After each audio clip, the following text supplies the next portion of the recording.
السلام علیکم ورحمۃ اللہ وبرکاتہ۔ ناظرین کرام، امید ہے کہ آپ بخیر ہوں گے۔ ناظرین کرام، آج ہم آپ کو بتائیں گے فرانس کے تعلق سے ہندوستان کی میڈیا کا جو رول رہا وہ کیسا رہا۔ اس بارے میں جو ہمیں چند اہم چیزیں ہیں اور جس کا ہمیں فائدہ ہوا اس کو بھی ہم بتائیں گے، اور جو ان کا رویہ رہا اس پر بھی ہم ہلکا سا تبصرہ کریں گے۔ سب سے پہلے یہ بات یاد رکھیے کہ جس قوم میں نبی کریم صلی اللہ علیہ وسلم کی شان میں گستاخی ہو، اس قوم کا زندہ رہنا بیکار ہے۔ اس قوم کو اس دنیا میں رہنے کا کوئی حق نہیں ہے جس قوم کے سامنے نبی کریم صلی اللہ علیہ وسلم کی شان میں گستاخی ہو گئی۔ دوسری بات یہ کہ اس پر مسلم دشمن اور اسلام دشمن اور ایک خاص ذہنیت رہنے والے طبقے نے اس کو جس انداز میں پیش کیا کہ یہ انتہائی متعصبانہ انداز میں اور انتہائی غلط انداز میں پیش کیا۔ خاص طور سے ہمارے ہندوستان کے جو چینل ہیں اور جو ٹی وی چینل ہیں، الیکٹرانک چینل، ان کے اینکروں کو جو رویہ تھا وہ رویہ اسلام دشمنی پر مبنی تھا، مسلم دشمنی پر مبنی تھا، بلکہ یوں کہہ لیجئے کہ وہ جہالت پر مبنی تھا۔ سوچنے کی بات ہے کہ آپ ایک رخ کو دوسرے انداز میں پیش کر رہے ہیں۔ آپ اصل رخ کو عوام کے سامنے نہیں پیش کر رہے جبکہ آپ کو وہ پیش کرنا چاہیے تھا، لیکن مسلم امہ نے، مسلم قوم نے صبر کیا اور کچھ دن میں اس کا رزلٹ، اس کا نتیجہ آ گیا جو ان لوگوں نے بھی اور ساری دنیا نے اپنی آنکھوں سے دیکھا اور اپنے کانوں سے سنا۔ سوچنے کی بات ہے کہ اگر جو لوگ دوسرے کی غیرت جو ابھرتی ہے، اس کے جذبات کو ٹھیس پہنچتی ہے، اس کو دلی تکلیف ہوتی ہے، اس پر تبصرہ کرتے ہیں اور اس کی حرکت پر تبصرہ کرتے ہیں، لیکن سوچنے کی بات ہے اگر آپ جس مذہب کے ماننے والے ہیں، آپ کے مذہبی پیشوا کو اگر کوئی برا کہہ دے یا بھلا کہہ دے یا اس کی شان میں گستاخی کر دے تو پھر آپ کا کیا عالم ہوگا۔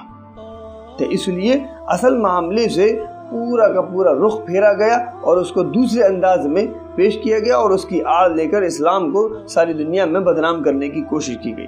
لیکن یہ بات بھول گئے کہ اسلام ایک آفاقی مذہب ہے۔ اسلام کوئی چلتا پھرتا یا کسی بندے کا قائم کیا ہوا مذہب نہیں ہے، بلکہ اسلام کو اللہ رب العزت نے قائم کیا ہے۔ اسلام اللہ رب العزت کے ماننے کا مذہب ہے۔ تو اس لیے اللہ تعالیٰ نے اس سلسلے میں بہت اچھی طرح مسلمانوں کو راہ دکھلائی کہ انہوں نے صبر سے کام لیا، اور پھر اس کے بعد نتیجہ آپ سب نے دیکھا۔ آپ کے متحد ہونے کا فائدہ، میں آپ کو ایک واقعے کی طرف یاد دلاتا ہوں۔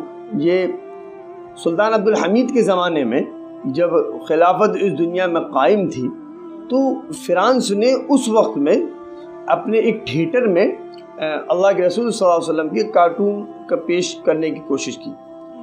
تو جیسی اس وقت کے خلیفہ کو خبر لگی تو فوراً فرانس ایمبیسڈر کو طلب کر کے، فرانس کے سفیر کو طلب کر کے اس نے کہا کہ ہمیں اللہ کے رسول صلی اللہ علیہ وسلم کی عزت سے زیادہ دنیا میں کوئی چیز محبوب نہیں۔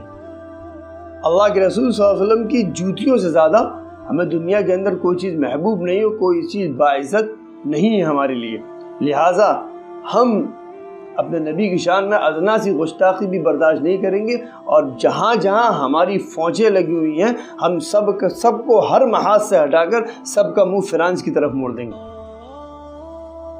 ایک آواز پر، متحد آواز، کیونکہ اس وقت معلوم تھا کہ مسلمان ساری دنیا کے اس خلیفہ کی آواز پر فوراً لبیک کہہ دے گا، وہ معلوم تھا، اس لیے اس وقت اس نے فوراً معافی مانگی اور اپنی اس حرکت سے تائب ہوا، ملتوی کر دیا اس نے وہ پروگرام۔ اور ابھی بھی یہی ہوا تقریباً، جیسی ساری دنیا کے مسلم ممالک ایک طرف سے متحد ہونا شروع ہوئے تو دیکھ لیجئے وہ سرنڈر ہوا اور اس نے معافی مانگی اور اس نے اللہ تعلقی کا اظہار کیا۔ اگر آپ متحد ہو جائیں، اگر یہ بہت بڑا سبق ہے کہ اگر آپ متحد ہو جائیں تو پھر دنیا آپ کے قدموں میں ہوگی، اور جیسا آپ کہیں گے ویسا اس دنیا کے اندر ہوگا۔ اس لیے اس سے عقل کے ناخن لیجئے اور متحد رہنے کی کوشش کریے۔ اگر آپ متحد رہیں گے تو اللہ تعالیٰ کامیابی سے ہمکنار کرے گا، اگر منتشر ہو جائیں گے، جس طرح سے آپ اس مقصد پر متحد ہو جائے، اسی طرح سے امت کی فلاح بہبودی اور امت کی کامیابی کے لیے آپ لوگ متحد ہو جائیں تو اللہ تعالیٰ بہت جلد ہم سب کو کامیابی سے ہمکنار کرے گا۔ ہمیں امید ہے کہ ہماری یہ ویڈیو آپ کو پسند آئی ہوگی۔ صدقہ جاریہ سمجھ کر اس کو آگے بھیجیں اور ہمارے چینل کو سبسکرائب کریں تاکہ دین معلومات آپ تک پہنچتی رہے۔